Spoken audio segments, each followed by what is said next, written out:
ହାତରେ ଧରା ପଡ଼ିଛନ୍ତି ଏହି ନକଲି ଡାକ୍ତର ଯାହାର ନାଁ ହେଉଛି ଅଜୟ କୁମାର କାଣ୍ଡି ଏବଂ ତାଙ୍କ ପାଖରୁ ଯେଉଁ ସବୁ ଜିନିଷ ଜବତ କରାଯାଇଛି ସେଗୁଡ଼ିକ ଆପଣଙ୍କର ହୋସ୍ ଉଡ଼େଇଦେବ।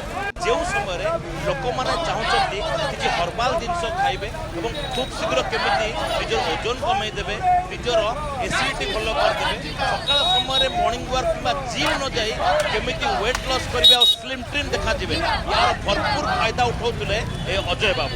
ଯେଉଁଥିପାଇଁ ଲୋକମାନଙ୍କୁ ଏଇ ଯେଉଁ ବ୍ରାଣ୍ଡର ରହିଛି ଯେଉଁ ରହିଛି ଯେକୌଣସି ଲିକ୍ୱିଡ୍ ରହିଛି ବା ସିରପ୍ ରହିଛି ଏ ସବୁଗୁଡ଼ିକ ତାକୁ ବିକ୍ରି କରୁଥିଲେ। ଏହା ସହିତ ଇଏ ହେଉଛି ଗୋଟେ ଟାବଲେଟ୍ ଡବା ଯେଉଁଟାକି ସେ କହୁଥିଲେ ଏଥିରେ କ୍ୟାନ୍ସର ରୋଗ ଭଲ ହେଇଯିବ।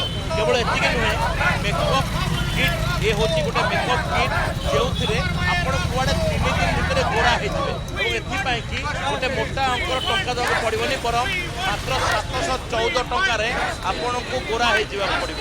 ତେବେ ଏଇଭଳି କିଛି ଲୋକଙ୍କୁ ଠକି ସେ ଟଙ୍କା ଇନକମ୍ କରୁଥିବାର ଅଭିଯୋଗ ଆସିଲା। ଜଣେ ମହିଳାଙ୍କ ଦେହ ସାରା କିଛି ଆଲର୍ଜିକ୍ ହେବାର କଥା ଆସିଲା ବା এই মেডিসিন খাଇବା দ্বারা ଲୋକଙ୍କର ସାଇଡ୍ ଇଫେକ୍ଟ ବାହାରିଲା। ସେଥିପାଇଁ କି ସେମାନେ ଯାଇକି ଚର୍ମ ରୋଗ ରୋଗୀ ବିଶେଷଜ୍ଞଙ୍କ ସହିତ ଆଲୋଚନା କରିଥିଲେ। ପରବର୍ତ୍ତୀ ସମୟରେ ଥାନାର ଦ୍ୱାରସ୍ଥ ହୋଇଥିଲେ।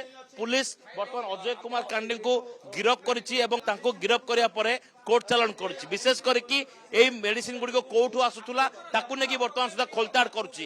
ତେବେ ମୁଖ୍ୟ ଅଭିଯୁକ୍ତ କୁଆଡ଼େ ଗଲା ତାକୁ ନେଇକି ଏବେ ପୁଲିସ ଖୋଜୁଛି।